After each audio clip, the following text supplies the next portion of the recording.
Good morning, everyone. Welcome again to a new session at Educators Plus. I am Akarshi, your English faculty at Educators Plus. So, students, as I'm running a crash course on this app, so we have done with the 2 classes of theory and 2 classes of questions based on that theory. Okay? So, this is the third part where I will be discussing the ages, Metaphysical Age, Caroline Age, Puritan Age, and Restoration Age. Okay? So, please stay tuned throughout the session, and in case you have any doubts, you can post in the chat box. Okay, so let's begin the class now. And in the chat box, please let me know, am I audible and visible to you properly? Okay, if yes, then let's begin. Okay, so the first age that we are going to discuss today is the metaphysical age. ठीक है, so आपको पता होगा that metaphysical age is a period which is known for the emergence of the metaphysical poetry. And who are the writers of these poetry? The writers of these poetries are John Donne, okay, George Herbert, Richard Crashaw, Henry Wogan, Abraham Cowley, Andrew Marvell. So these were the writers of this age, okay. And the major characteristics of the metaphysical poetry include the metaphysical conceits, colloquial diction, philosophical exploration, and the Platonic idea. So you can say the metaphysical जो poetry थी जो हमारे England में emerge हुई थी, बहुत अलग type की पोइट्री थी. ठीक है, it was not common to the poetry which emerge during the Elizabethan age. Elizabethan age में क्या जा रहा था, इमर्ज हुआ था, सोनेट्स हुए थे. ठीक है, which was brought into England by Thomas Wyatt and it was adoption of the Italian sonnet which was developed by Petrarch. Okay fine. So जो यहाँ पे जो पोइट्री होती है, it was very unusual because इसके जो इनके themes होते थे, इनके जो सब्जेक्ट्स होते थे, बहुत अनयूजुअल होते थे. And they use to actually practice a lot of conceits. And what are conceit? That extended metaphors where you compare to unrelated things. ठीक है, अगर मैं किसी चीज को कंपेयर करूं, like if I compare the exploration, the compass the exploration of the body of the your lover. Okay, so basically that is something a very unusual a comparison. Okay, and if you see that Andrew Marvell in his poem also compared the dewdrop, okay, which is actually a metaphor, and it is a good example of epigram as well. Fine. And in the work of John Donne, the flea, actually Donne compares the biting of a flea, the biting of two lovers by flea, comparing it to the sexual love. So you can see that is something very unusual and not very something common in the previous ages. Okay, and if you see that in the poem of John Donne, elegy to his mistress going to bed, he compared the undressing to his beloved to the exploration of America. So जो things में commonality नहीं होती है, उस चीज को हम compare करके we write a poem. That kind of a subject was there in the metaphysical poets as well. Good morning. Yes. Okay, so you can see I have told you the writers are John Donne, George Herbert, Richard Crashaw, Henry Wogan, Abraham Cowley and Andrew Marvell. So these were the writers. And आपको इसको works पता होना चाहिए because ज़्यादातर net exams में John Donne के works में भी आपको पूछ लें in detail, but most of the works के सिर्फ टाइटल्स आते हैं. ठीक है, सो आपको उनके important titles and with works आपको मेटाफिजिकल के पता होना चाहिए. Fine. And their poetry investigates the world of intellectualism and mysticism. तो ये जो इतना ज़्यादा अनरिलेटेड थिंग्स को वो कंपेयर करते थे, तो इससे उनका इंटेलेक्ट भी दिखाई देता था कि वो कितना दूर तक सोच सकते हैं. So that's why these writers became famous and it was T.S. Eliot. ठीक है, ये आपके एग्जामिनेशन पॉइंट ऑफ व्यू का पॉइंट है, तो आपको याद होना चाहिए that it was T.S. Eliot who actually said in his essay The Metaphysical Poets.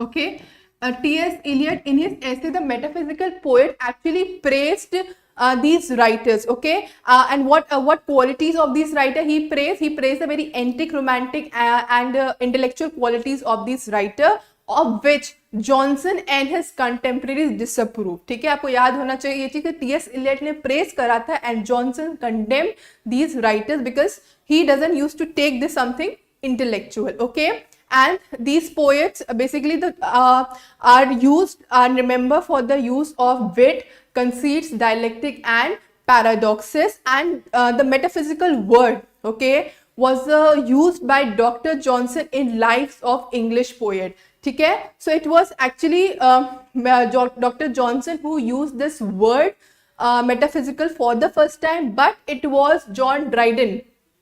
Okay, it was John Dryden who first applied this word to the 17th century poets. That is that are these. Fine. Okay, so metaphysical poetry किसने first of all metaphysical किसने word पहले use करा था? It was Johnson who used this word in his Lives of English Poets, but it was Dryden who applied this word to 17th century poetry, and he criticized Donne also by saying that he affects the metaphysics in his amorous verses. Okay, so that's why these writers, some writers criticized them and some writers praised them for their intellectual qualities. Fine. Okay, let's move ahead now. Okay, so the first writer associated with metaphysical is Donne, and he is considered as the most celebrated preacher and poet of the 17th century. So किस century में लिखता था? He used to write in 17th century, and he was the most celebrated writer of that particular age. Okay, and having renounced his Catholic faith, he became an Anglican. Okay, Anglican बन गया था. पहले John Donne क्या था? Catholic था, but later on he renounced his Catholic faith and he became an Anglican. Okay, he became an Anglican, and his poems basically marked a very tremendous, worth, has a very tremendous worth in the metaphysical age. Okay, fine. Now these are some of the works of Donne. Okay और भी उससे बहुत सारे works लिखे हैं, but these are some of the important जिससे आपसे questions पूछे जाते हैं नेट में. सो आपको बाकी वर्क्स याद हो ना हो, बट ये जरूर याद होना चाहिए. सो that's why I made a list and I will be talking about this work one by one. Okay, so first of all, let's talk about John Donne poetry types. Okay, so basically John Donne is famous for writing elegies, songs and sonnets. ठीक है, क्या लिखता था? Elegies लिखता था, songs लिखता था, sonnets लिखता था. ठीक है, and he used to also write religious poems.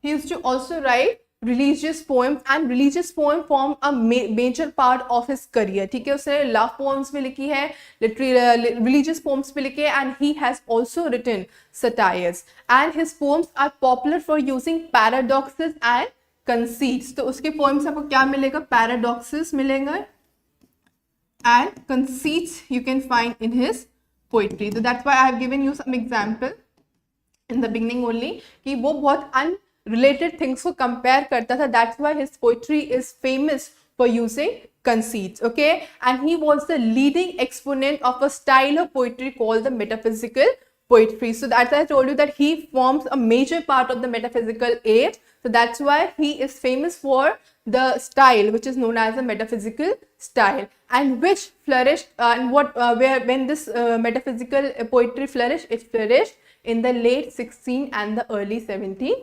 century. Okay, any doubts you can post in the chat box. Fine.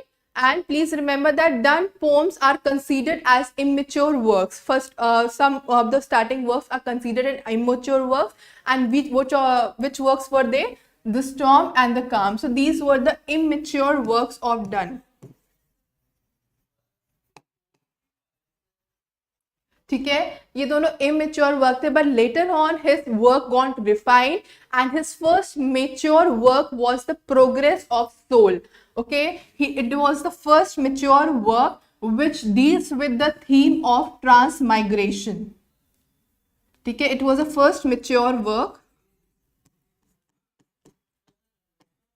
and it deals with the theme of transmigration. And what is the mean by transmigration? That what the process of the soul moving out from the body and entering the other body. So that's a process of transmigration. And next poem, the Pseudo-Martyr. Okay, and this poem Pseudo-Martyr attracted the favor of James I as well. So this poem is actually praised by James I. ठीक है, आपको मैंने last lecture में बताया था कि Jacobian as जब हमारी स्टार्ट हुई थी, तो James actually came into the throne. So he was not from England, he was from Scotland. He was James VI of Scotland who became the king of England as James I. And this was a time of sadness because people were not happy with the rule of James.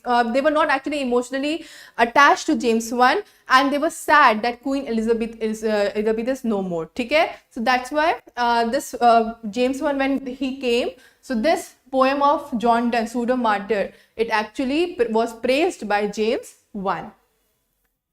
Okay? Fine. Okay. Next come the Anatomy of World. So this work is also by John Donne, and it is written in memory of the daughter of his patron Elizabeth Drury. ठीक है, किसकी memory में लिखा गया था? Elizabeth Drury. Elizabeth Drury के memory में ये The Anatomy of World has been written. Okay. Next comes the Death Be Not Proud. It is one of the most famous work of Donne, and which deals with the idea of afterlife. ठीक है, and it is presumed that this poem actually was written after the death of his wife Anne More. Okay. So किसकी death के बाद लिखा गया था? कौन क्या idea? First of all, it talks about afterlife, and it is written after the death of his wife Anne More. So आपको ये चीज याद होनी चाहिए कि एन मोर की डेथ के अकाउंट पे this poem has been written. Fine. Okay. Next come the religious poems. So he had not only written these kind of stories, so these were some of the initial works. ठीक है.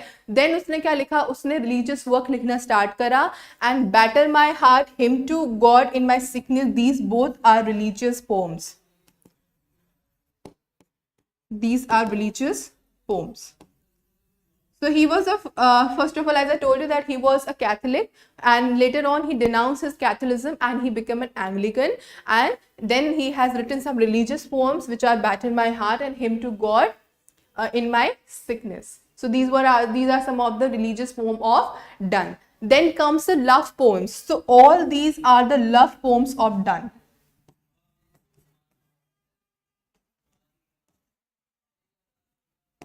Okay, so Donne ने love poems भी लिखी थी, and he is famous for writing love poems and well, and in that he used to idolize his beloved. ठीक है, and it is also the follower of the tradition of Petrarch. ठीक है, तो Petrarchian tradition में मैंने आपको बताया था कि उसका जो sonnet का main theme होता, that was the idolization of love, and Petrarch की lover कौन थी? It was Laura, and he used to idolize his lover Laura in his works. ठीक है. Then this actually sonnet form came into England, and Shakespeare ने लिखा sonnet sequence लिखा, and then Spencer has also written sonnets like Emerity. This is actually a sonnet sequence of 89 sonnet. Then Astrophel and Stella by Sidney. ठीक है, तो ये सब सारे में ही आपने देखा होगा कि it is the main theme is the idolization of love. So similarly, John Donne has also adopted this Petrarchian tradition of the sonnets, and he has idolized his beloved in these particular love poems. ठीक है, so this was the main theme of the love poems of Donne. Any problem? You can post in the chat box.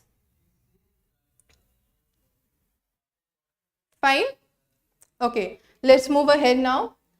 Next comes George Herbert. So George Herbert also forms a major part of the metaphysical age, and he is also known as the saint of metaphysical school. George Herbert को क्या बोला जाता है? Saint of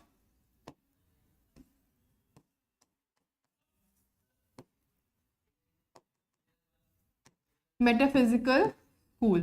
He is known as saint of metaphysical school. So this is a very important point, और ये आपका question भी आ चुका है आपके कॉम्पिटिटिव एग्जाम्स में कि who is known as the saint of the metaphysical school? It is George Herbert. So George Herbert is widely known for writing religious poems. ठीक है, so इसने ज़्यादातर religious poems ही लिखी है, unlike Donne. Donne ने love poems भी लिखी है along with religious poem, but he is only known for writing religious poems, and his collection of poems is known as the Temple.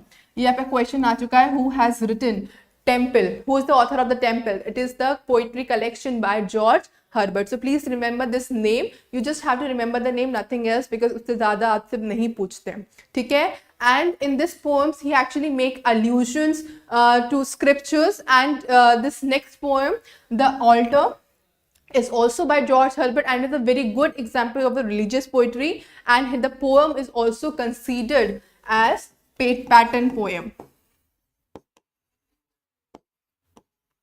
ठीक है, इसको पैटर्न पोएम भी बोलते हैं द ऑल्टर को. बस यही आपको पॉइंट्स याद रखने हैं, इससे ज़्यादा आपसे क्वेश्चंस नहीं पूछे जाते. बट हाँ, मैं थोड़ा बहुत आपको टेम्पल के बारे में बता देती हूँ. Basically Temple is a religious poem, और you can say that it is a collection of devotional poem by George Herbert. Okay, and this poem has been divided into 3 parts. So the first part basically has a brief description which is followed by the church porch. ठीक है, तो first part में जो poem है that is church porch. Okay, this is forms a major part of the first part, and the next comes the church, which contains virtually all his poems. So this is kind of a division of the temple. The temple has been divided into 3 parts. ये आपको याद रखना है कि temple को कितने parts में divide करा गया है. It has been divided into 3 parts. And that's all you have to remember, nothing else about George Herbert. Let's next come the Richard Crashaw. So Richard Crashaw is also a metaphysical poet, and he is actually a person who converted into Catholic and is known for writing religious poem. So he was a Catholic. John Donne भी Catholic था, but वो later on Anglican बन गया था. But he remained, this Richard Crashaw remained a Catholic, and he is famous for writing religious poems. ठीक है. सो मैं आपको एक चीज़ें जॉनर भी बताती जा रही हूँ, बिकॉज यू शुड रिमेंबर, क्योंकि कभी कभार अगर आपसे कुछ आपको पता है कि अगर कौन सा राइटर किस टाइप की पोएट्री लिखता है, तो you can make a smart guess in the options as well. So that's why I am telling you that Richard Crashaw, like George Herbert, also write religious poems. So first of all, first poem is that Steps to the Temple. Okay, so his poem, this poem is also known for using the paradoxes, okay, which was a common feature of the metaphysical age. And what kind of a paradoxes he used to use? He used to use paradoxes of secular, divine or spiritual, okay, which is again a major feature of Donne poetry as well. So as you can see that these poets share some similar characteristics because they belong to a same age. ठीक है, so that's why आप literature जब पढ़ते हो तो आपको पहले as पढ़ाई जाती है, एज कैरेक्टरिस्टिक्स पढ़ाई जाती है, then we come to the authors. Because age की अगर कैरेक्टरिस्टिक्स पता होगी तो ऑथर्स में भी आपको सिमिलर आप कैरेक्टरिस्टिक्स याद होने में ईजी हो जाता है. ठीक है, next is his poem is Hymn to Our Lord. So this work is of Richard Crashaw, and again it is a religious poem. Only the name you have to remember. Yes, in case any problem you can post in the chat box. Fine. Next is Henry Wogan. So Henry Wogan is again a writer of the metaphysical age, and he is famous for being known as a disciple of George Herbert. So he कौन था? He is a disciple of George Herbert. Okay, ये आपको याद रखना है that Henry Wogan was a disciple of George Herbert, and his collection of religious poems is known as Silex Quintillans. ठीक है, it is a collection of religious poems.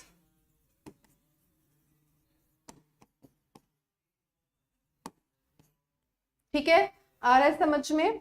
In case again I am telling you have any problem, you can post in the chat box. I will be answering those questions. Okay, so he is again a writer of metaphysical age. इसको बोला जाता है disciple of George Herbert, and he is famous for writing religious poems, and this collection is very famous. And ये question भी आ चुका है आपके net में, तो आपको इसका नाम याद रखना है. Just you have to remember the name, nothing else. ठीक है. And his other devotional works include solitary devotions, the retreat, the world. They are all gone into the world of light, and oral is kindness. So these are all his devotional works. ये सारे devotion, only the titles. You have to just remember the titles of these work, because आपसे title ही पूछा जाता है, either it can come a direct question और match the following के form में आ जाता है. This Waller is also known as the Swan of Usk. ठीक है, this is also known as the swan of अर्स्ट, कि आपका दूसरा नेम है. तो बाई चांस अगर आपसे ये नेम पूछा जाए तो कंफ्यूज मत होना, because it is the other name of Olor Iscanus, that is Swan of अर्स्ट. Fine, okay. Okay, so now there were some points which you have to remember about Henry Wogan, that is the retreat. Okay, this retreat, the retreat, his work has influenced Wordsworth in writing the ode on the intimations of immortality. ठीक है, so ये किसको inspire करा था? This work, from this work Wordsworth got inspired to write ode on intimations of immortality. ठीक है, so this from this work Wordsworth got inspired to write this work. So only this thing you have to remember, and that's it for Henry Wogan. इससे ज़्यादा आपसे नहीं पूछा जाता in your exams. Fine. Next is RobertHerrick. So RobertHerrick, like all of these poets, is again a metaphysical poet, and he is famous for his collection Hesperides, Question of Net. As it is title पूछा गया था आपसे exam में, so आपको याद होना चाहिए that RobertHerrick का work है Hesperides, and again there is one more work you have to remember, that is Noble Numbers, and both of these poems are religious poems. So आपने देखा होगा कि डन ही ज़्यादातर क्यों प्रोमिनेंट था, because apart from religious poems he used to also write love poems. ठीक है, उसकी राइटिंग में वेरिएशंस थे, बट बाकी जो राइटर्स थे they are only dedicated to writing religious poems. That's it for RobertHerrick, nothing else you have to remember, only the titles. Okay, next is Andrew Marvell. So so Andrew Marvell is again a metaphysical poet, and he was a only Puritan among the metaphysical poets. So ये चीज़ बहुत ही important है. He was the only Puritan. बाकी सारे जो metaphysical poets थे, they were not Puritan, but he is the only Puritan of the metaphysical poets. And Marvell poems, what kind of a poems he used to write? He used to infuse the classicism of Ben Jonson with metaphysical notions. So आपने देखा होगा, मैंने आपको last time बताया था what kind of plays or what kind of works Ben Jonson used to write, and he is a proponent of evolver of the comedy of manners. ठीक है, so this kind of a genre Andrew Marvell used to actually infuse the classicism of Ben Jonson with metaphysical notion, and his major poems include On a Dewdrop and To His Coy Mistress. ठीक है, so these are some of the major poems of Andrew Marvell, and in On a Drop of Dew, he compares the dewdrop to soul's relation to earth and heaven. Again, you can see there is a very contrast comparison between two things, and that's the main feature of the metaphysical poets. Okay, next is To His Coy Mistress, is also known for the use of wit and passion like other metaphysical poets, and this poem shows the coyness. And what does it mean by coyness? Coyness means shyness of the speaker's beloved, who is not responding to poet's sexual advances. ठीक है, so poet want to actually get involved with sexually with that lover, but that beloved is so shy that she is denying his love advances. So that's the main theme of this particular work, To His Coy Mistress. Again, the garden poem is also the part of the miscellaneous poem by Andrew Marvell. Then an Horatian ode written of Cromwell from Ireland.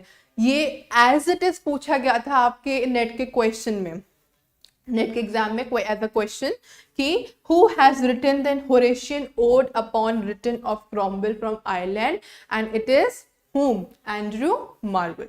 ये as it is poem name पूछा गया था, तो आपको ये चीज़ बहुत ही अच्छे से दिमाग में बिठा लेनी है. ठीक है, so only the titles are important, nothing else. As it is titles आपसे पूछे जाते हैं, सो आपको राइटर के साथ उनके टाइटल्स एज इट इज याद करने हैं. ओके, नेक्स्ट Abraham Cowley, ठीक है. So Abraham Cowley is also a metaphysical poet and he is one of the chief representative of the metaphysical school. Okay, and what are his work? His works, the Mysteries and Miscellanies. These are the two works of Abraham Cowley and that's it about Abraham Cowley. ठीक है, so आपको name as it is याद करने हैं. Yes, very good. To his coimless seduction poem, so lover is actually trying to seduce his beloved and his beloved is denying his love advances. Fine. Next. Okay, let's talk about Caroline age. ठीक है, so हमने metaphysical age पढ़ी. तो metaphysical age कब start हुई थी? Begin during the late 16th century and it started expanded to the 17th century as well. And then come the Caroline age. ठीक है, so it is the period is known for the emergence of the Caroline poets, also known as the Cavalier poets. ठीक है, so हम Caroline poets को Cavalier poets से बोलते हैं. Basically, in 1625, James I of England was succeeded by his son Charles I. Okay, and this period came to be known as Caroline period. So किसका succession हुआ था? Succession of Charles I. Charles I was succeeded in his throne and he became the king and an age started which is known as the Caroline age. And Caroline age is also known for the political event as there was a great actually a conflict between king and the parliament which eventually resulted in the outbreak of war. Yes, good, very good. Okay, so this actually you should remember that in French, Charles I is called as a Carol. So when he was succeeded in the throne, this age came to be known as Caroline age, and the poets of this age are known as Cavalier poets. So basically, Cavalier is a word that is attached to army. Okay, so these are people who are dressed up like an army person or a knight, and they are ready to write poetry. So this Cavalier, the name Cavalier was an insult to these poets because they were dressed up like knights or they are dressed up like army people, but they are writing poetry. Instead of sword in their hands, they had a pen in their hands. So it was a kind of insult to these poets. ठीक है? So just remember this point. And ये Carol वाला भी आपका question आ चुका है. So you should remember that it is a French word. It is Charles I has been called a Carol. And this period is also known for the emergence of these poets, Caroline and Cavalier poets, and their writing style was different from the metaphysical poets. And these poets supported King Charles I during English Civil War. King Charles I himself was the patron of these fine arts, and these Cavalier poets, or you can say these knights or soldiers who were in support of the king, were also known as Roundheads. Okay, these poets are also known as Roundheads. ठीक है, इनको Roundheads भी बोला जाता है. And these poets were different from the metaphysical poet as well. And what was the difference between this? So some of the most prominent, first of all, we'll talk about some of the poets that were famous during this period, that are Thomas Carrico, okay, Richard Lovelace, John Suckling, William Davent, okay, Robert Herrick. So these were some of the writers of this age who were famous for their writing, and they emulated Ben Jonson. So they copied Ben Jonson. So Ben Jonson is also known as, क्या बोलते हैं? Does anybody know? What is Ben Jonson called in terms of Cavalier poets? Okay, so Ben Jonson is also known as father of Cavalier. I think you point here. Yes, he is known as father of Cavalier. And these poets, Robert Herrick, Richard Lovelace, Edmund Waller, John Suckling, and William Davent, they are known as son of Ben Jonson. ठीक है, so ये चीज आपको याद होनी चाहिए. This is again a question of net. Who is known as the father of Cavaliers? It is Ben Jonson, who is known as the father of Cavalier. And these Cavalier poets wrote short refined verses, and the tone of Cavalier poetry was generally very easygoing. And they used to use a very direct language, like metaphysical poets used to use colloquial language, use of paradoxes and wit, and these poets use very direct language, and that is the most actually the prominent feature of these Cavalier writers.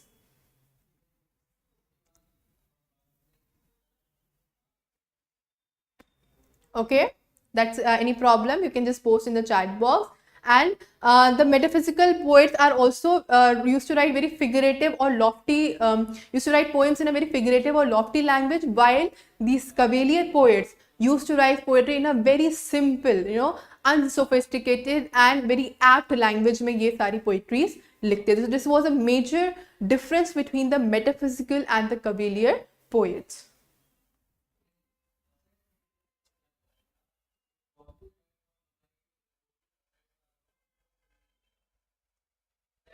Yes, Robert Herrick, Thomas Carrico, John Suckling, Robert Lovelace. Yes, these are the Cavalier poets.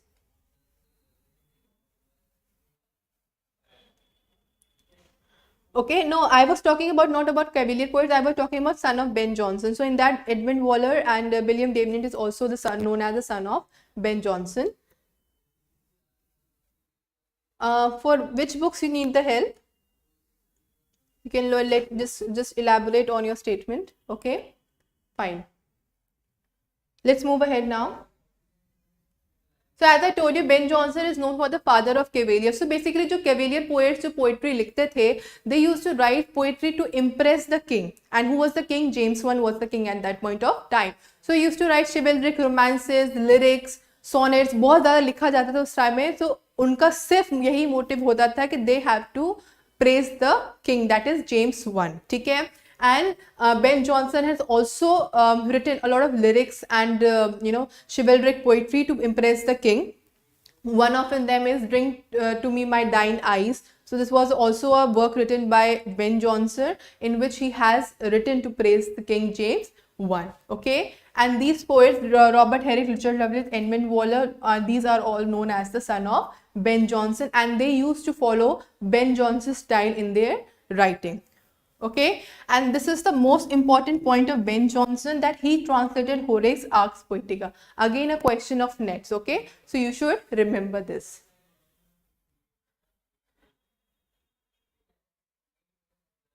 Sagar Pandey, you just follow my lectures. I am running a crash course of the important topics which are asked in net on this YouTube channel. So you can just attend the class as 11 a.m. as my class timings are 11 a.m. and it will be conducted on Monday, Wednesday and Friday. And on 1 p.m. I am actually bring the class of previous year's question, where we practice the questions of previous years. Okay? Or moreover, you can also go for the test series which is running on the app, which will be running on the app from 26th of January. Okay, so ये चीज़ आप कर सकते हो. And books की बात करें तो आप अभी ये lectures follow करो, just elaborate on the writers. Okay, and you can don't go for any books, go for short notes from the internet, because time less है. आप book पढ़ने बैठोगे तो आपके पास time इतना रहेगा नहीं to prepare for the rest of the things. Just follow the lectures, mark the important topics which I am asking you to mark.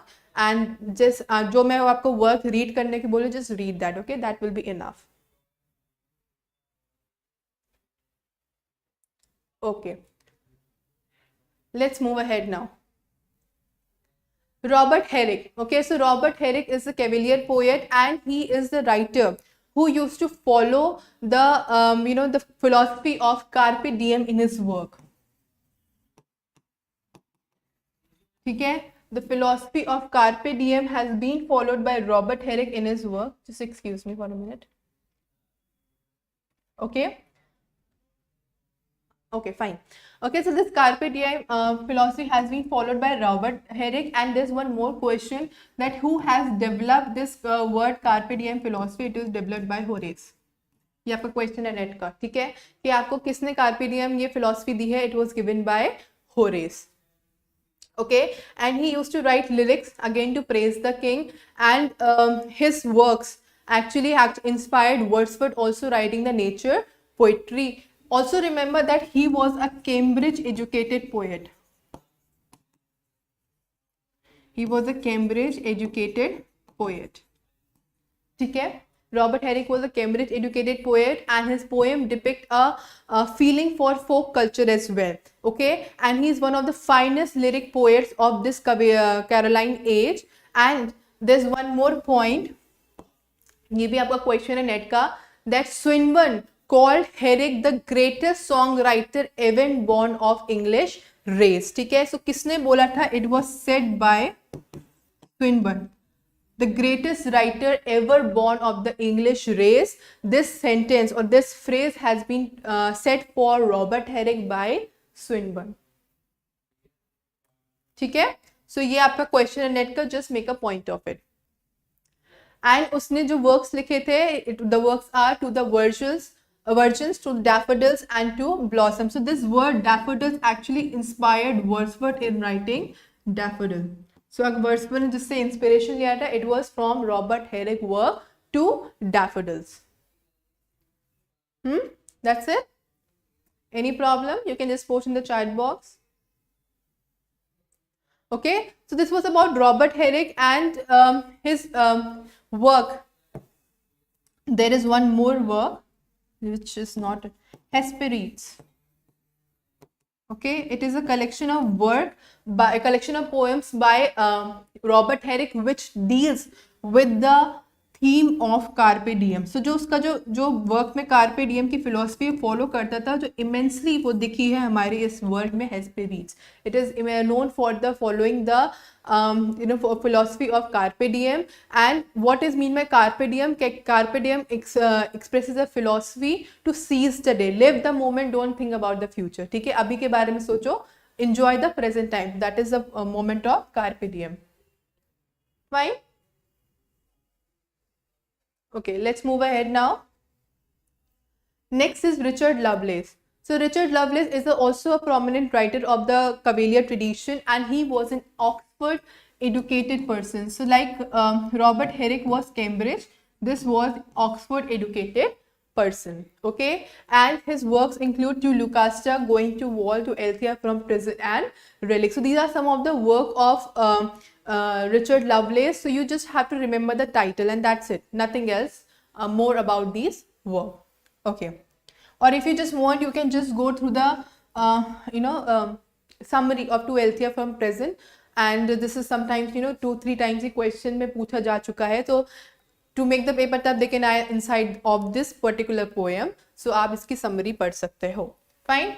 Next is Thomas Carrico. So Thomas Carrico is again a best known Cavalier poet and he is influenced by Johnson and Donne. तो किससे ये influence हुआ था? By Johnson and Donne. So as I told you that he is one of the son of Ben Jonson. Okay, so he was definitely influenced by Johnson, and Donne previous years का poet था, तो he must have adopted some of the qualities of lyrics. Okay, so lyrics, or you can say songs, pastorals, elegies. So what kind of Donne used to write in his work. So these characteristics has been adopted by Thomas Carrico, and his famous work is Esquire. That's it. Any questions? You can just post in the chat box. Next is Sir John Suckling. Okay, so Sir John Suckling ने कुछ ऐसा prominent work लिखा नहीं है, and he was not so successful in his career as well. But he has invented a card game called as cribbage. ठीक है, he has invented the card game cribbage. So you should remember this, and it is believed that John Suckling used to pay his actors in gold and silver. And how he became rich? Because he was a very great gambler. He used to do gambling, and वो gambling करते करते इतना rich हो गया that he used to play his actors as in gold and silvers. So this ballad upon a wedding is a work. The Goblins is a work, and this Aglora is a technical flop play. It is a technical flop play, so it was a failure. So उसके works कोई बहुत ज़्यादा recognizable नहीं है, but just remember that he has invented the card game of cribbage. Fine. Okay, let's move ahead now. Now comes the Puritan age. तो मैं आपको थोड़ा सा history बताऊंगी to of Puritan age. Okay, एक याद रखना, विलियम डेवनेंट ने डेवनेंट ने एक वर्क लिखा था Gondibert. Okay, he has written the work Gondy Bird. इसका याद रखना. And William Davenant has been believed to be a bastard son of Shakespeare. ठीक है. एक और पोएट है Edmund Waller. Okay, Edmund Waller has invented the closed couplet. ठीक है. एडमंड वॉलर ने क्या इन्वेंट करा? He has invented the close couplet. And what is the close couplet? That it is a couplet of, as it is a couplet, is a two-line sentence in which the meanings come to the conclusion in these two lines. So this is a closed couplet which was invented by Edmund Waller and it was used immensely by Alexander Pope. Alexander pope ने इसको बहुत ज्यादा immensely use करा. तो invent किसने करा? Edmund Waller ने. But famous किसने बनाया इसको? अलेक्जेंडर पोप ने. ठीक है. And this Edmund Waller was against the king, but his writings were so great that king ultimately has to pardon him, and he has plotted against the king. Okay, so so Charles I was the king, so he has plotted against the king, which is famously known as Edmund plot. Okay, क्या बोला जाता है इसको? It has been called as Edmund plot. Okay, and इसका famous work है Go Lovely Rose. This is a famous work of Edmund Waller. So that's it about Cavalier Age. ठीक है, let's move ahead. Okay, Puritan Age. So मैं आपको थोड़ा background बताऊंगी. So basically Puritans were the Protestant people and they were the very religious people. And ये कब आए थे? They came in the 17th century. Okay, they were very religious people. They were Protestant people, and this was actually the time of the Puritan Age was a time of depression and sadness. Why? Because James I became the king, and people were not happy with the rule of James I, and Elizabethan has died. Then comes the Charles I. Okay, who was again not a good king. Why? Because he was a very lavish king. So people were not used to like Charles I as a king. Okay, and these Puritan people are very religious people, and this Puritan word has arrived from the Latin word puritas, which means pure. So these were the very pure people. Okay, and they were also called as son of John Calvin. क्या बोलते हैं उसको? They are also known as the son of John.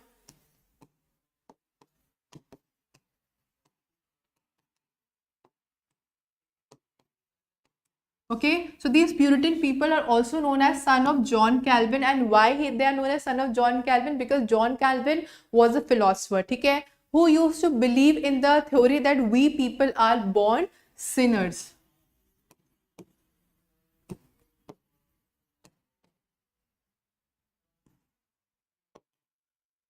ठीक है, we people are born sinners, which is also known as predestination theory.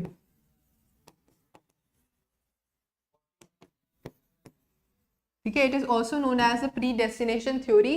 तो इसमें क्या होता था कि that we have come to earth as a form of punishment. ठीक है, सो ये लोग सोचते थे कि that if we enjoy life we are doing injustice to life. Okay, so we are here on this earth as a form of punishment. So we should actually know suffer, okay, because by seeing the suffering God will feel pity and they will call us back to heaven. As you know that the fall of Adam and Eve, they were sent to earth as a punishment. So उनको ये लगता है कि we are the offsprings of Adam and Eve and we are here as a form of punishment. और अगर हम अपनी life को enjoy करेंगे, if we are actually enjoying a life, that means we are not being punished. हम लोग punishment को नहीं झेल रहे and God will never call us back to the heaven.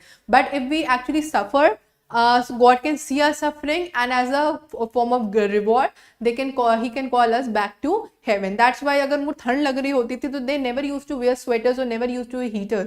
वो ठंड को झेलते थे as a form of punishment. So these were the mindset of these Puritan people, and that this Puritan John Calvin ideology has been imbibed in the mind of these Puritan people. Yes, the combination of Caroline and Commonwealth is known as Puritan Age.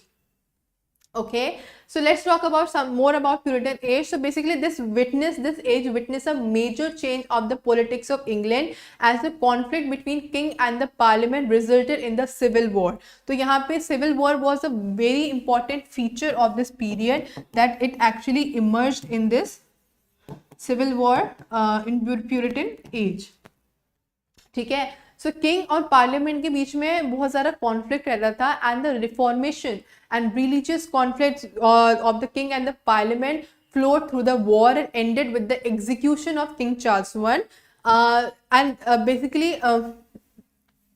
this Commonwealth rule then got established. ठीक है, so Charles I was a lavish king. Okay, so उनको Puritans को ये बर्दाश्त नहीं होता था, and they planned an execution of the Charles I, and they actually waged a civil war. And this Puritan period clearly asserts the parliament over king decision. And when Charles I was executed, or he was defeated in 1649, and Puritanism came as a triumphant period under the rule of Cromwell, Oliver Cromwell, and this period is also known as the Commonwealth period. Yes, good morning. ठीक है, so this was something about the Puritan age. And who was the major writer of the Puritan age? Can you just tell me in the chat box जिसने Puritan age को पूरा cover करा है? Who is a major writer of the Puritan age? Yes, fast in the chat box.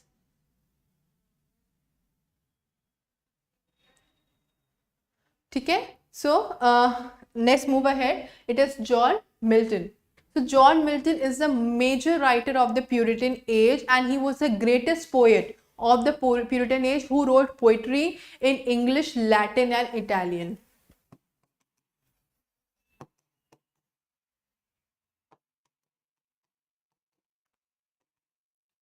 English, Latin and Italian में इसने immensely poet लिखा. Yes, very good, it is Milton.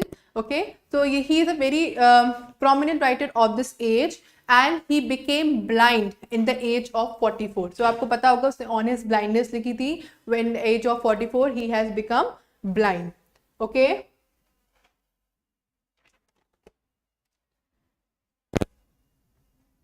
Okay, also remember that he has been called as the greatest English author by his own biographer William Haley.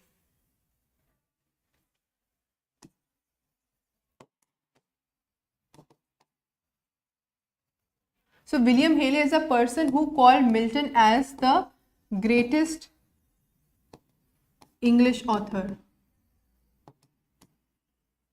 Okay, he has been known as the greatest English author by his own biographer William Haley, and he's also known as the Lady of Christ. And who called Milton Lady of Christ? Can you just tell me in the chat box? किसने Milton को Lady of Christ बोला था? In the chat box. Can you let me know who called Milton the Lady of Christ? Very important question of net.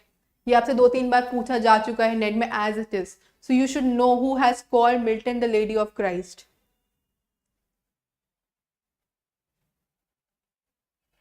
Any guesses? And does anybody know over here who called Milton the Lady of Christ?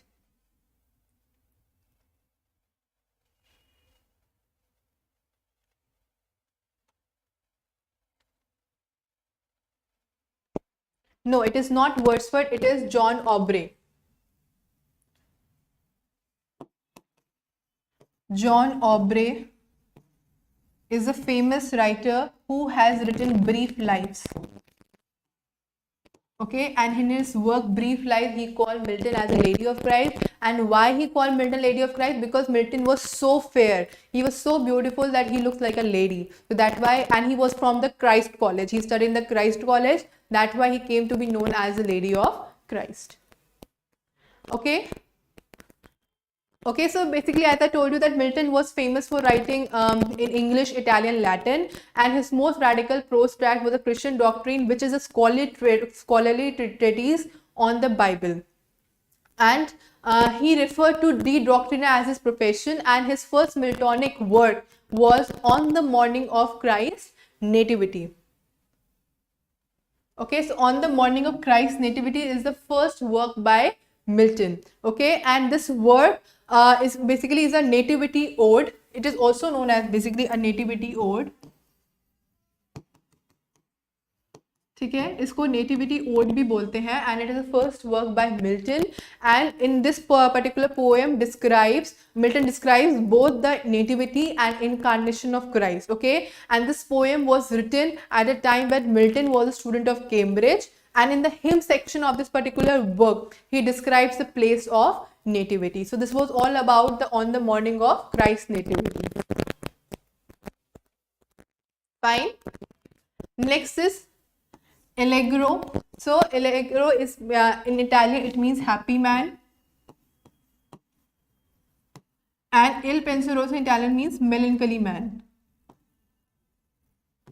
and these both forms are companion poems. ठीक है, ये question है NET का कि which of the following poems of Milton are known as companion poems. So it is Allegro and Il Penseroso. ठीक है, so both of these work are known as companion poems, and Allegro in Italian means happy man, Il Penseroso means melancholy man. Okay, and basically here a poet alludes to the joy or the mirth of life. Okay, and here the poet is very in a gay or a merry mood, giving a potion, basically a vision of poetic mirth and a present time, and he idealized the picture of rustic life from dawn to dusk. Whereas in Il Penseroso, poet gives allusion to the goddess of melancholy and invokes the goddess of melancholy in this particular work, Il Penseroso. ठीक है, so it basically shows the morning time, and Il Penseroso shows the evening time. Yes, very good. They are companion poems.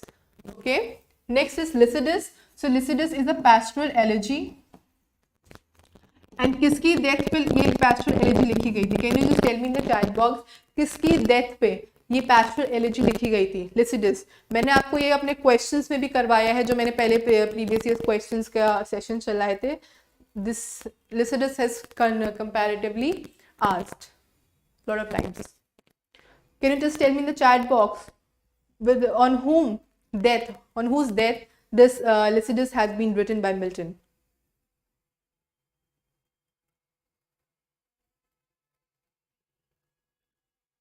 Yes, can you just tell me in the chat box?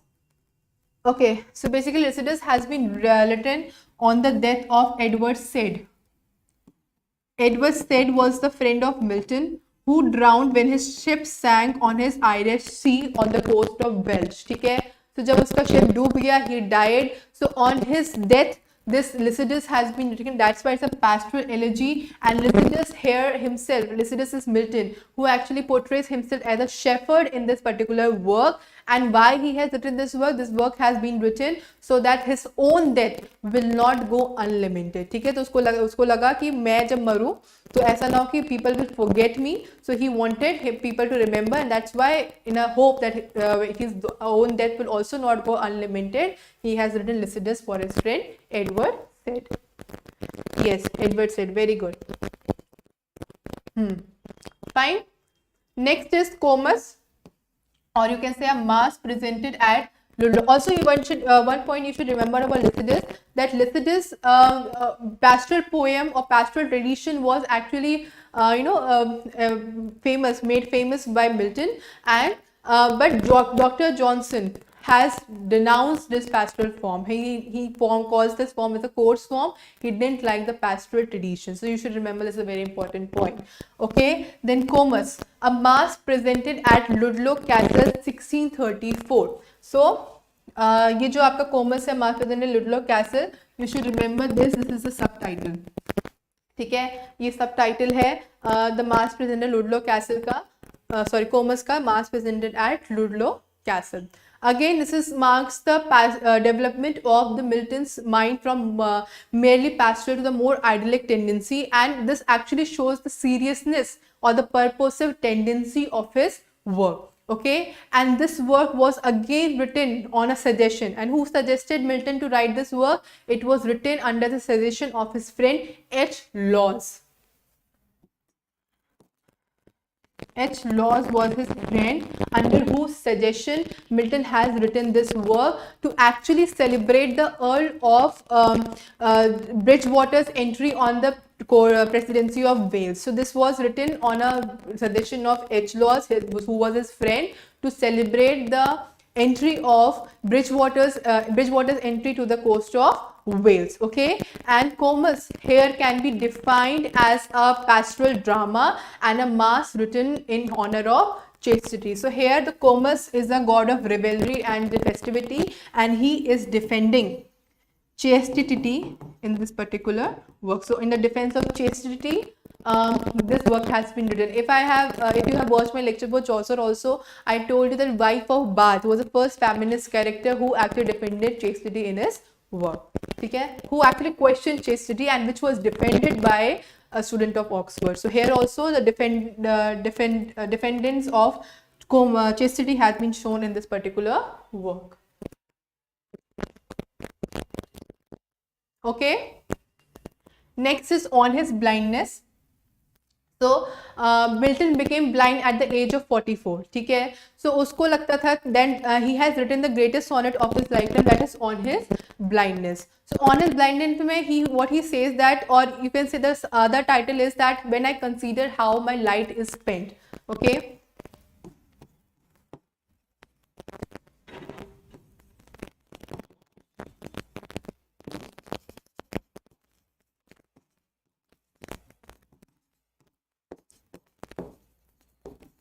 Okay, when I consider how my light is spent is one of the best known works of Milton, and this sonnet was actually published around 1637.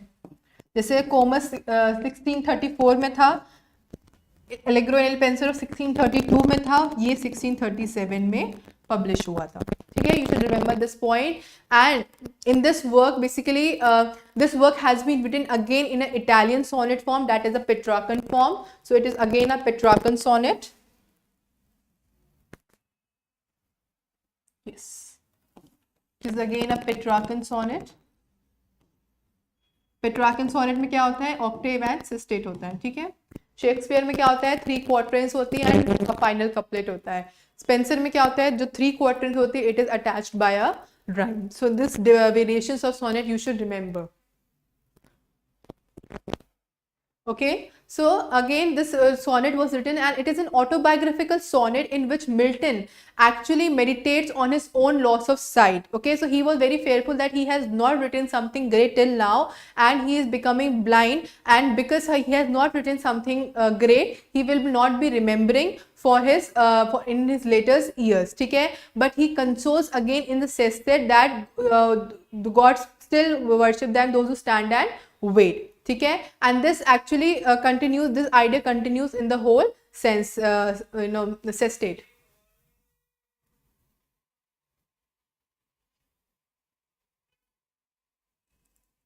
Fine. Any problem? You can just post in the chat box. So this was all about the test of patience. This sonnet is about the patience, that patience tell him that even his idleness is useful to God if he continues to have faith. Okay, so God will not dismiss him, God will not be unhappy with him, he will still continue to be worshipped if he has faith in God. Okay, this was on his blindness. Also, if I tell you something about his personal life, so Milton married to a girl named Mary Powell. ठीक है, ये मैं आपको extra notes में देती हूँ. So he married to a girl named as Mary Powell. So Milton was 34 years old and this girl was 17 years old. But after some time of his marriage, this girl left him. वो चली गई. And Milton became so saddened, he was so infuriated that he complained to the parliament that his wife left him. Okay, and his wife left him for the enjoyment in life, to enjoy his life, and he doesn't understand that being Puritan is the only way to salvation. So as you know that Milton was a die-hard Puritan. Those who Puritan को इतना ज़्यादा follow करता था that he wants the people associated to him also follow Puritanism. ठीक है, so he filed a complaint in parliament, and parliament people laughed on him. उनको लगा कि ये क्या छोटी सी कंप्लेंट लेके आ गए, it is not a complaint to be followed.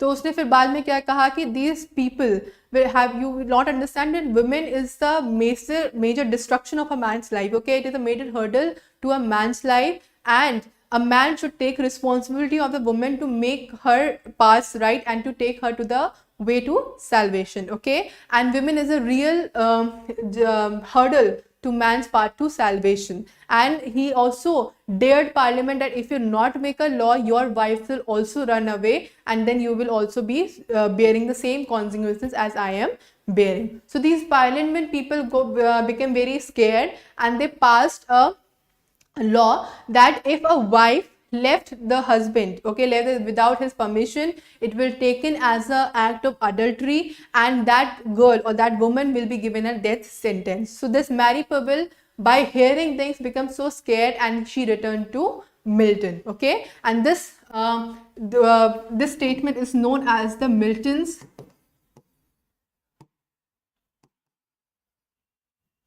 first pamphlet on divorce.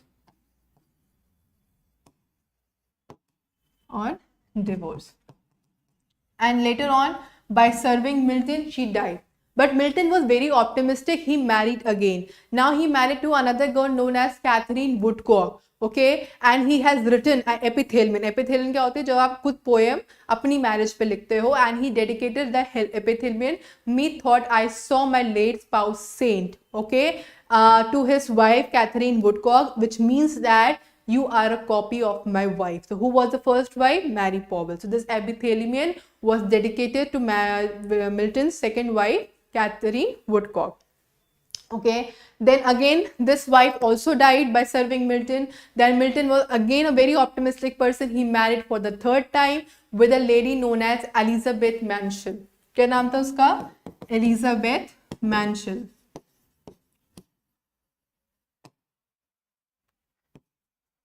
Okay, Elizabeth Manshall was a person to whom Milton married for the third time. Okay, and his work Samson Agnostics has been inspired from, has been influenced by Elizabeth Manshall. Okay, and he called her as a fatal wife. Okay, he is fatal for husband. He's a bad wife. Okay, so this was something said for Elizabeth Manshall by Milton. Yes, they also serve the God who stand and wait, the test of patience.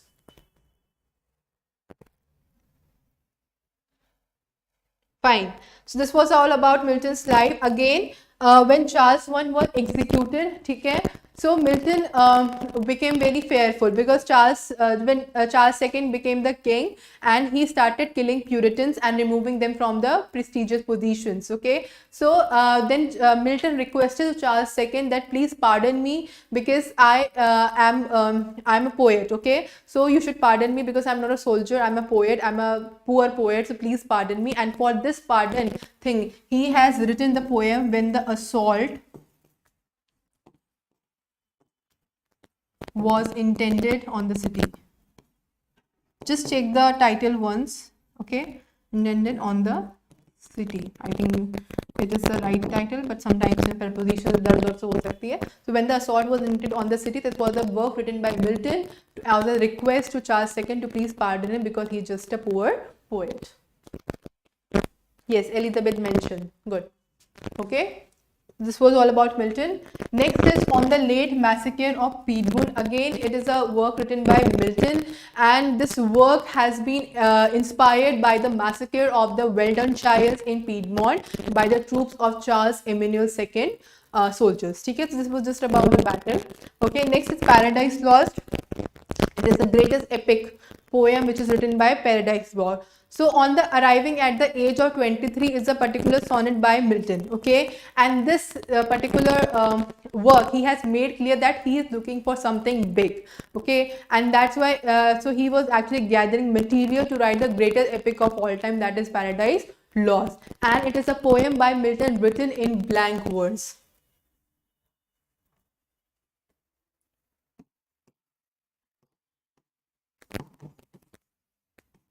It is a poem written by Milton in blank verse. Okay, and in which year does Milton has written? It was initially written in 10 books, which was rearranged into 12 books. So it was 7th book which got split, and the book changes into 12 books.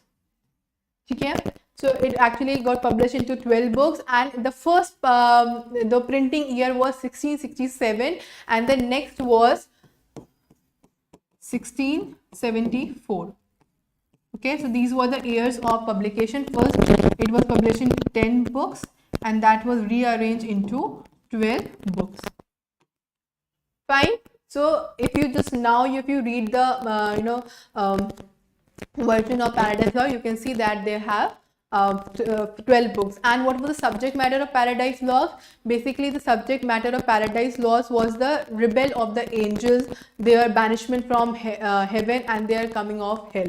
This was something a common theme of the Paradise Laws by Milton. Okay. So आपको ये आपका homework है. So please read about these 12 books. क्या क्या किस में कैसे कौन से इवेंट्स होते हैं, बिकॉज कब समटाइम्स ये इवेंट आपसे पूछे जाते हैं. ठीक है, even if you don't know, even they don't ask you the event, they give some lines and if you even then if you are able to interpret those lines, तो आप easily make-out कर सकते हो कि किस book में ये event हुआ होगा if you know the event sequence. Okay, so please read this work and this is again a very important work from examination point of view. Don't miss this work or don't skip this work. Next is Paradise Lost. We have done Paradise Regained. So Paradise Regained is a book in 4 books.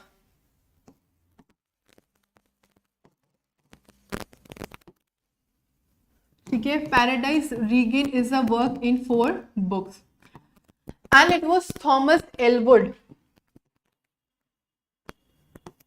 Just check the spelling once.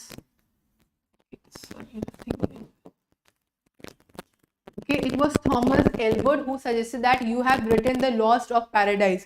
Why don't you write a work in which you show the regaining of the paradise? So with the advice of Thomas Elwood, Milton has written the work Paradise Regained.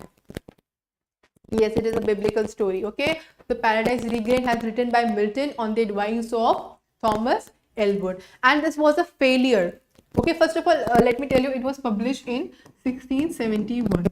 Okay, 1671 this book was published, and also it contains a closet drama known as Saxon Agnostics. जिस volume में ये publish हुई थी, it has also the work called Saxon Agnostics, and this work was a failure. Okay, why? Because it has a lot of Puritan content. Okay, so इसमें Milton ने बताया था कि in order to regain the paradise, one has to become a Puritan. So Puritanism से लोग इतना bore हो चुके थे, they were so fed up of Puritanism that they were not ready to accept this work. So it actually turned out to be a failure, and because Puritan में क्या age में क्या हुआ था कि theatres were closed, public meetings were banned. So this was something which was a common characteristic of these particular periods. So people were not ready to accept this scenario again, and that's why this work was a failure, and this work was again written in blank words. Okay, that's it about Paradise Regained. Okay, let's move ahead now. Saxon Agnostics. So Saxon Agnostics मैंने बताया कि this is a closet drama, and what is a closet drama? The drama which was not intended for the stage, जो performance के लिए नहीं बना होता है, it is only intended for reading. ठीक है, so this is a form of closet drama, and Milton used an ancient Hebrew legend of a Samson and who was a mighty champion of Israel. So उसका story उसने बताया है इसमें Saxon Agnostics. So this is just, you have to remember that it is a closet drama, and it appeared in the same volume in which Paradise Regained was published. Now Aeropagitica. So Aeropagitica is again a very important work, and ये आपका question भी बार बार पूछा जाता है net में. ठीक है, इसके बारे में, इस वर्क के बारे में, तो आपको इस वर्क के बारे में इनका मेन थीम पता होना चाहिए. So basically Milton's resistance to orthodoxy and plea for individual liberty has been clearly shown in Aeropagitica, and Milton write Aeropagitica in order to deliver the press from the restraint to which it was entitled. So in the 1643 Parliament issued a licensing order which sought to suppress the freedom of the press, but Milton was the one who opposed this licensing order through his work Aeropagitica and argued for resistance. So he also has given the example of classical writers, the Bible writers, that if these writers had been bounded by some rules and regulation, if the writers these writers were not given the freedom, they will not be able to write something great or something classical. ठीक है, हम classical writer का reference हर चीज़ में लेते हैं literature. Why? Because their writing style, their works were actually taken as very great. So this was something that if the writers have been bound by some rule, if they were actually having some licensing order, so the writers were not able to write something great, and that's what the resistance towards that resistance has been shown in Areopagitica. Fine, this was all about Milton. Okay, I hope everything is clear. Okay, next comes the restoration. So this was all about Milton. Okay, हमने Milton के बारे में सब कुछ discuss कर लिया है. Important things, important writer we have already discussed. Now come the restoration. So this period began in 1660. ठीक है, तो क्या हुआ था, चार्ल्स वन वॉज एग्जीक्यूटेड. ठीक है, चार्ल्स वन को एग्जीक्यूट करा था. Why? Because he was a very lavish king, so people were not happy with him, so he was executed. ठीक है, सो उसके बाद क्या हुआ कि that in 1658 Cromwell died.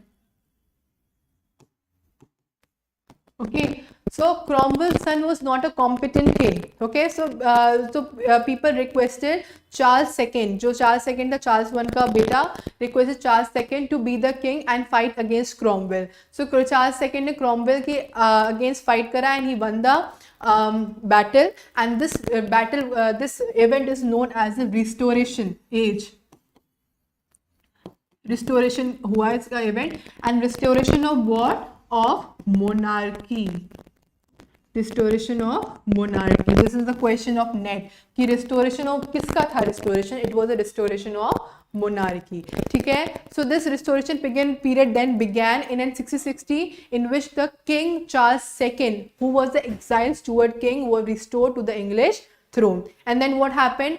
England, Scotland and Wales were united as Great Britain, and this period is came to be known as one of the increasing commercial prosperity and global trade for Britain.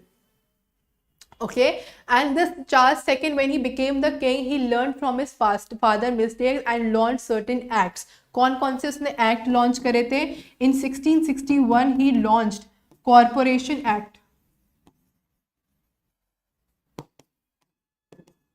ठीक है, corporation act उसने launch करा था 1661. Bye इसमें क्या था कि that the different institutions should actually be communicating their creed to the municipal corporation, so that they don't revolt against the king as they did in case of Charles I. So they have to swear that they will not revolt against the king as they did for Charles II. Next, in 1662 he has launched the Uniformity Act. Uniformity act में क्या बोला था उसने? Common prayer book निकाली थी. ठीक है, he has taken out the common prayer book. तो उन कॉमन प्रेयर बुक में किस रिलीजन में फोकस हुआ था? This common prayer book has focus on the religion of Protestant. Okay, so this religion Protestant religions के बीच में ये फोकस हुआ था, because Charles II was secretly a Catholic. Okay, by seeing the majority of the public as Protestant, he became a Protestant. And in 1664, yes, he launched Conventional Act.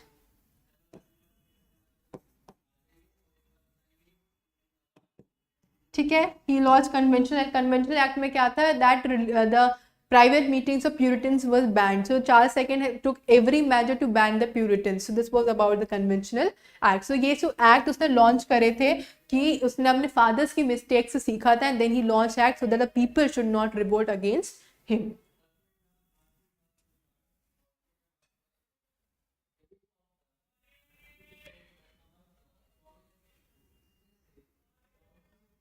Okay.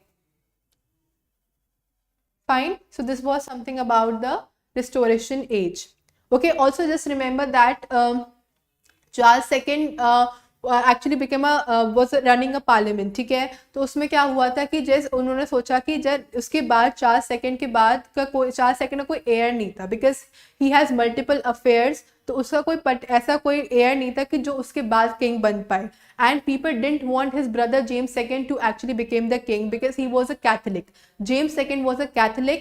तो उनको लगता था कि जब if James II will come तो जो Protestant people के साथ होगा वो गलत होगा because James II will not be allowing the Protestant to live freely. ठीक है. So people actually passed the exclusion bill then in the parliament to exclude James II from being the next monarch. So उसको ये Charles second को इस situation में नहीं फंसना था. Then he what happened? He abolished the parliament and he became a dictator. ठीक है. And ultimately Charles II died and James II ultimately became the king.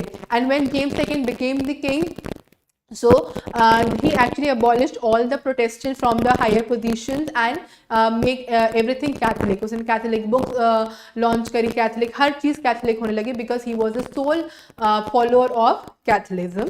But what happened then? People in 1688 sorry,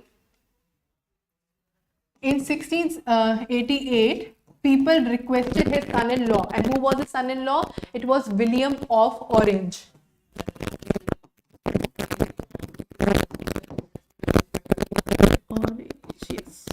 William of Orange was his son-in-law. They requested William of Orange, that is the son-in-law of this James II, and his wife Mary, who was James' daughter, to land in England and seize power. So they landed in England with a small army and they seized power. And this event is known as the Glorious and Bloodless Revolution.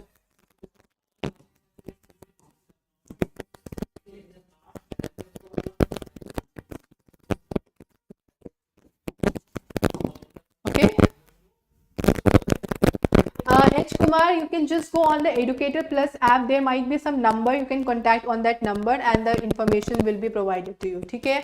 Okay. So why it was known as Glorious and Bloodless Revolution? Because James II realized that his son-in-law William the Orange has a public support and he will not be able to fight against William of Orange. So उसको जब पता चला कि they are coming to England, वो चुपके से निकल लिया. ठीक है. He left England and he ran away. So this was actually that's why the bloodless revolution, क्योंकि उसने अपने आप ही वो rule give up कर दिया. And then what happened later on after them, Queen Anne, which is again of James II daughter, he came to the rule, and this age is also came to be known as the and this war which actually after Queen Anne which waged, which was known as War of the Spanish Succession. Also, the important feature of this period is the Stage Licensing Act got established as a form of dramatic censorship in which the Lord Chamberlain जो Shakespeare का group था, they pre-approved and licensed all the play to the performance on London. जो हमारा जो theatre जो ban हुआ था Puritan period में, it got actually revived again in the restoration age and in this particular age under the reign of king Charles one.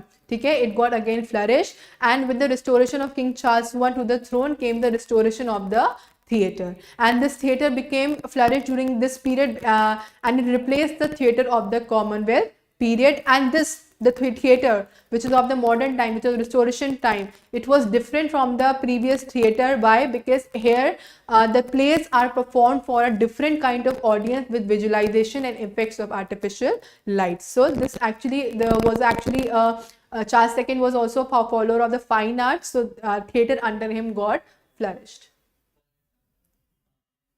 Fine. Okay, so the first writer that emerged during this period is George Etheredge. So George Etheredge के बारे में अगर आपने पढ़ा होगा, so he is a major writer of the Restoration Comedy of Manners.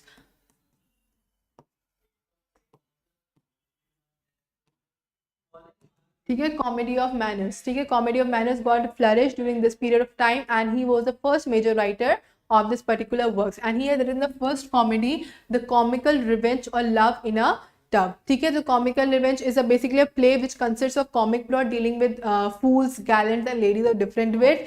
And here Etheredge also followed the style of Congreve. William Congreve एक restoration writer है, जिसका स्टाइल इसने यहाँ पे प्ले करा है. Then she would, if she could, only the title you have to remember, Then this man of more or the fopling flutter. इसका आपसे सबटाइटल पूछा जाता है in exams, ठीक है, कि what is the subtitle of the work The Man of More? It is Sir Fopling Flutter. So you have to remember the subtitle of this work, and in this work basically set in Restoration London and follows the libertine Doryman as he tries to win over the young heiress, that is Harriet, and to disengage with his previous affair with Mrs. Lovelace. ठीक है, this was a theme of this, or you can say plot of this particular work. Next, William Wycherley. So William Wycherley is also known for writing comedies comedy. He is a major writer of comedy of manner of this particular Restoration period. And the first work he has written is The Love in a Wood or St. James Park. It is again a comedy by Wycherley, and it is believed to be the finest comedy of his time. इसका भी subtitle आपसे पूछा जाता है St. James Park. You should remember that. Okay, next is The Country Wife. So this Country Wife is the most celebrated work of Wycherley, and it is also criticized for obscenity. And the main character the name is Horner. Okay, Horner is the main character of this particular work, who actually spreading the rumor in the very and we find out in the very starting of the lines that he has been spreading a new rumor that he is a eunuch. So this is the very obscene play of Wycherley. Okay, next is The Plain Dealer. So Plain Dealer is again a play of the Restoration comedy of manners, and this play is based on the Molière Misanthrope.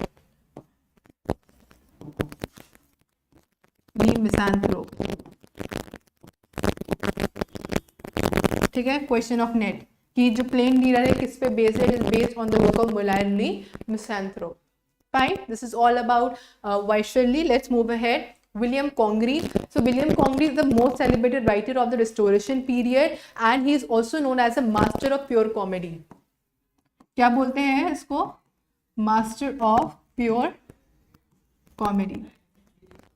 Okay, William Congreve is also known as a master of pure comedy, and The Way of the World. भैया ये आप 13 times question पूछा जा चुका है इससे, The Way of the World. So ये बहुत ज़्यादा इंपॉर्टेंट वर्क है, इसको आप बहुत ही ना मार्क करके रख लो, बिकॉज इससे बार 13 times in the history of net question पूछा जा चुका है the way of the world से. ठीक है, सो आपको अच्छे से प्ले पढ़ना है, कैरेक्टर्स जानने हैं, एंड इसका मेन कैरेक्टर है Millamant and Mirabell. So these are two characters which are portrayed in the Congreve Way of the world.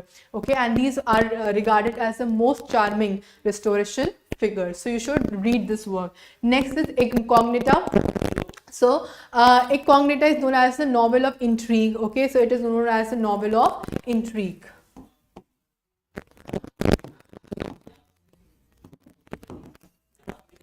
It is known as a novel of intrigue. So he has written 4 comedies and 1 tragedy. So his tragedy is Mourning Bride. It is the only tragedy play written by Congreve. So 4 comedies plus 1 tragedy has been written by Congreve. Okay, and this Mourning Bride is the only tragedy written by Congreve, and all these are comedies. Fine. Okay, let's move ahead now. Okay, any question you can just post in the chat box. Okay, so एक और आपको मैं writer discuss करना चाहूँगी, that is John Vanborg. Okay, John Vanborg is also a very important writer of this particular age, and he has written the comedies again of the Restoration age, and the comedies include The Relapse, The Provoked Wife. Okay, so these are all the comedies of John Vanborg. Only the title you have to remember of yes, the comedies of John Vanborg, and basically is actually this work The Relapse or The Virtue in Danger. ठीक है, इसका subtitle क्या है? Virtue in Danger. ठीक है, it is a comedy by John Vanborg, and its subtitle is Virtue in Danger, and it is written by whom? John Vanborg. And it is this play, The Relapse, is a sequel to Coley Cibber's Love Last Shift, or it is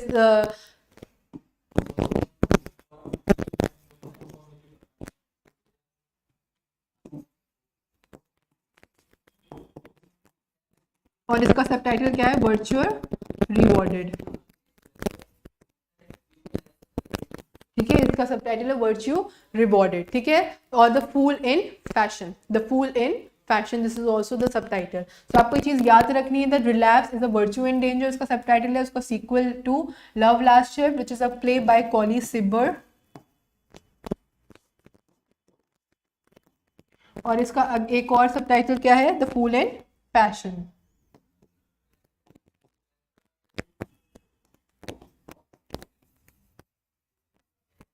The Fool in Fashion. Fine. Any problem? So this was the writer I wanted to discuss because ये सब बहुत ही important writer है when it comes to the restoration comedy of manners. ठीक है, so हमने पहले George ethers के बारे में पढ़ा, फिर वाइशरली, फिर Congreve, okay, and then this John Vanbrugh. So these आपको इसके जो मैंने पढ़ने को बोला है वो आपको वर्क्स पढ़ने हैं, and of the others you just have to remember the title. Fine. Okay, let's come to John Dryden. Sorry, John Dryden. So John Dryden is a major writer of the Restoration time, and he's a historiographer and a poet as well, and who is influenced by the Restoration time. And he wrote in every form important in the period, be it verse, comedy, tragedy, everything he has written in his lifetime. And his early comedies basically was inspired by the Spanish comedy of intrigue, and the influence of France has been shown dominantly in his works, in the works of Dryden. Okay, so let's talk about his works. So first is Astrea Redux. Okay, so the first work is Astrea Redux, and this basically work is written in heroic couplet, and it uses the form of simile metaphors. Okay, and why he has written this work? This work has been written to celebrate the restoration of Charles II.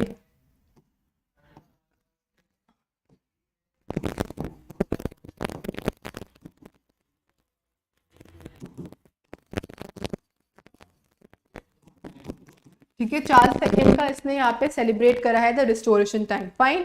Next is Annus Mirabilis. Annus Mirabilis again a very celebrated work of Dryden, and the year of 1666, which was a major period in the life of Dryden, which was eventful for English history. And what was the event? The naval war with the Dutch, the Great Fire of London. And to commemorate this year of wonders, he has written a long poem, Enna Mirabilis, and in these events has been highlighted. Next is the Tragedy of Aurangzebe, is again a work by Dryden, and it is a first play by Dryden written in blank words. First play in blank words. ठीक है, it is the first play in blank words. Then it's All for Love. All for Love is a work by Dryden, which is actually the reworking of the story of Shakespeare, Antony and Cleopatra.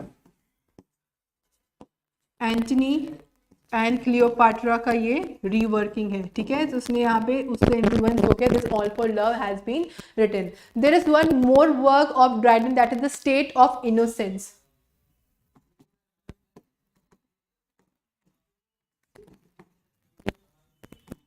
Okay, it is again a work of Dryden, the State of Innocence. And what is special about this work? It is a form of a musical adaptation of Paradise Lost. ठीक है, ये आपसे question भी पूछा जा चुका है net में कि which work of Dryden is a musical adaptation of Paradise Lost, that is the State of Innocence.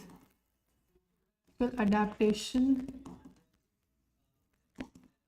of Paradise Lost.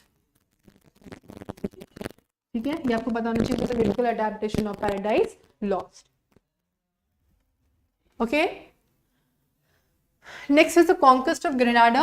It is again a very famous work of Dryden, and just you have to remember the name. Okay, so just the name is enough of this particular work. Next is Absalom and Achitophel. So basically when James exclusion bill was passed in England, and people were actually not wanting James II to be the next king, so there was a lot of political upheaval in England. So in order to just pacify the atmosphere, to calm down the atmosphere,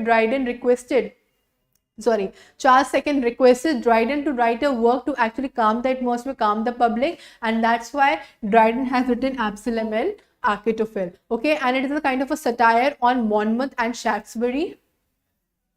It is a satire on Monmouth and Shaftesbury. Okay, it is a satire on Marlborough, and it is a political satire. Okay, and in which Charles II has been depicted as King David, biblical story thi, and Monmouth has been depicted as Absalom, and Shaftesbury has been depicted as the Baron Ashley of Achitophel. Okay, Shaftesbury Achitophel thi, Monmouth था Absalom, and Charles was represented as King David. Okay, next is the medal. So Dryden actually has made a lot of attacks on his contemporary known as Shaftesbury. ठीक है,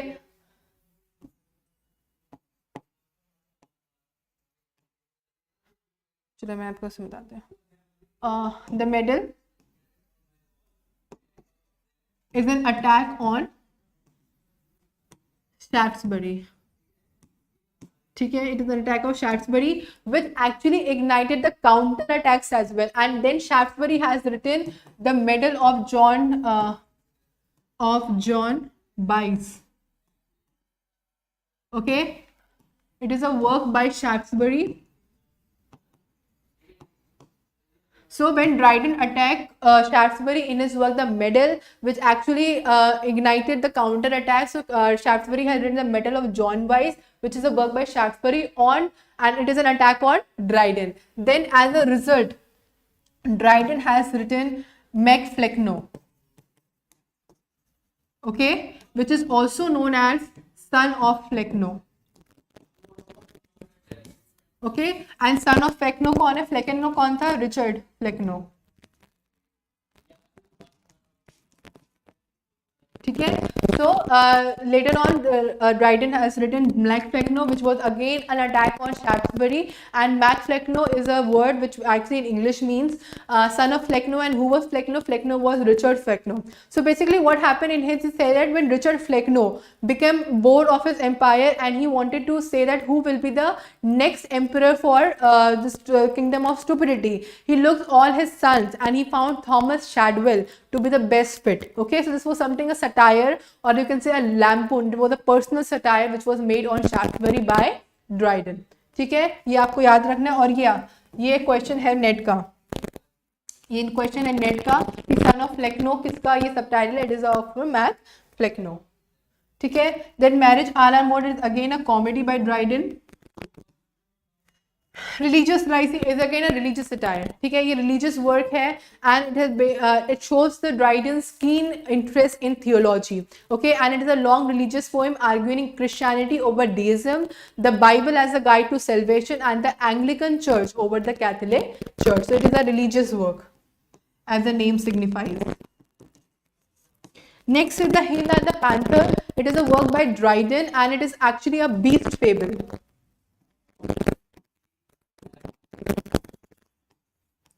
It is a beast fable by Dryden, in which Dryden actually depicts the different institutions as animals. Okay, so Hind over in this particular work represent the Roman Catholic Church, and the panther represent the Church of England. Lion is represented as James II, okay, जो Catholic person था, and bear represent the Presbyterians, and the wolf in this particular work represents the free thinkers. ठीक है, no, sorry, the ape represent the free thinkers, and wolf represent the Presbyterians in this particular work, and lion represents King James II, and bear represents the independence. ठीक है, so this was the correct order of this particular work, beast fable. Okay, let's move ahead now. Okay, let me talk about some of the minor writers of this work. One comes to Thomas Otway. Okay, Thomas Otway is the writer of this particular age who has written the work The Orphan. ठीक है, उसका work The Orphan is the famous work. Next comes which writer? Which writer is next? Is the Samuel Butler. Now this is a very important writer because in इसके जो questions आपसे पूछे जाते हैं. So now basically the Butler has written the famous work called as Hudibras. Hudibras उसने लिखा है. Okay, and what was this work about? This work is a long poem which is actually satirizing the Puritans. Okay, it is a satire on Puritans.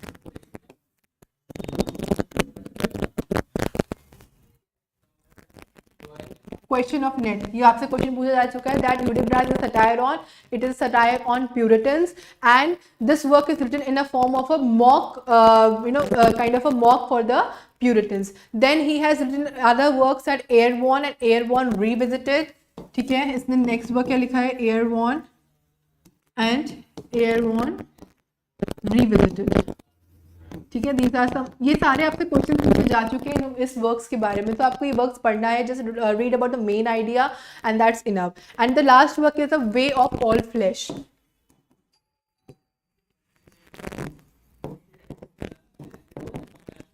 ठीक है, the way of all flesh is again a work by Samuel Butler, and it's a semi-autobiographical novel by Samuel Butler, which is actually an attack on Victorian era.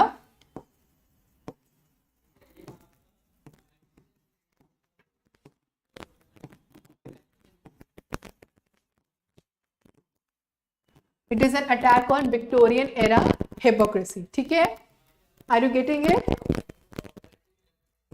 Okay, so these points you have to remember because आपसे इसमें questions पूछे जाते हैं. ठीक है, and the Hudibras, the work of Samuel Butler Hudibras got so famous that it was liked by Charles II so much that he actually offered the annual pension of £100 to Samuel Butler. So you should remember this point. Okay. Next, let me talk about something so fast because it's about to end the class. So let's talk about John Bunyan. ठीक है, John Bunyan भी बहुत important writer है. So he got married and his wife brought 2 books with her, Practice of Piety. Practice of Piety and Plain Man Pathway to Heaven.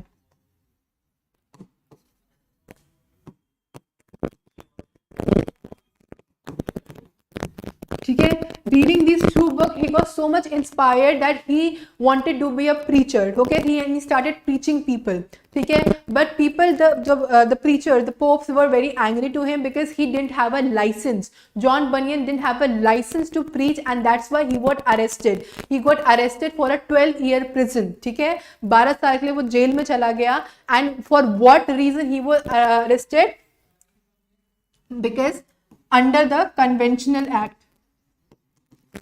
Under the Conventional Act of 1664 he got arrested. Question of net. ठीक है, ये पूछा जा चुका है कि आपसे under which act he got arrested. He got arrested for the Conventional Act of 1664 because he didn't have the license to preach. Okay, but he was so much dedicated towards God. Even when he was serving in jail for 12 years, he didn't stop preaching. And it was believed that when he returned, he actually again he was very old and still he continued preaching, and he went I think 12 kilometers to a person to give the final sermon, and during his way back he died. So he was a very ardent follower of he was very a religious person. ठीक है, and he has written some great works. And what are the works? You must be knowing that that he has which work, can you just tell me in the chat box which work John Bunyan is famous for?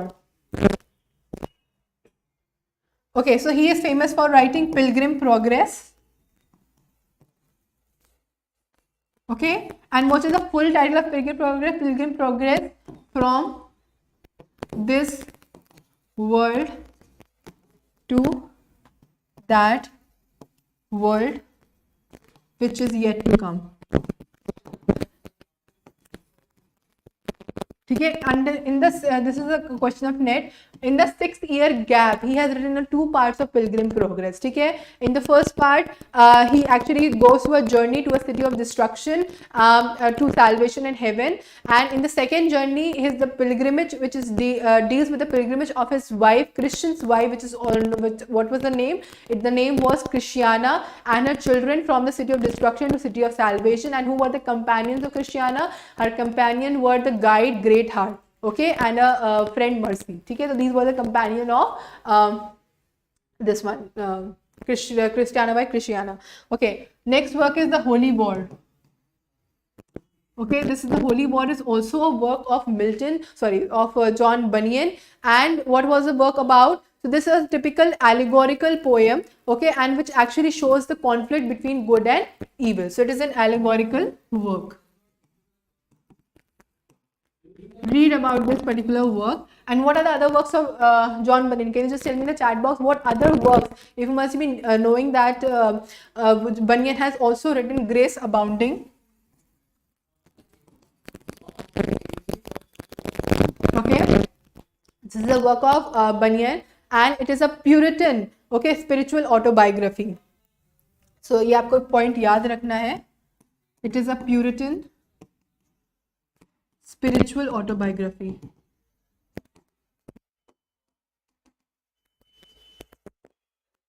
ये भी question है आपके net का कि which of the following Bunyan work is a Puritan spiritual autobiography? It is Grace Abounding. And the main point is that it is written in the prison when he was serving a 12-year prison in Bedford Gaol. He has written this work. Okay, and the life and death of Badman, of Mr. Badman. Okay, this is again a work by Bunyan, and it is a very famous work. You should just have to remember the title. And in this work, he actually shows the life of Badman, okay, who has recently died, and Mr. Attentive, who is actually a person in this particular play, who actually comments on his life. So this was something, the life and death of Mr. Badman. Yes. Okay.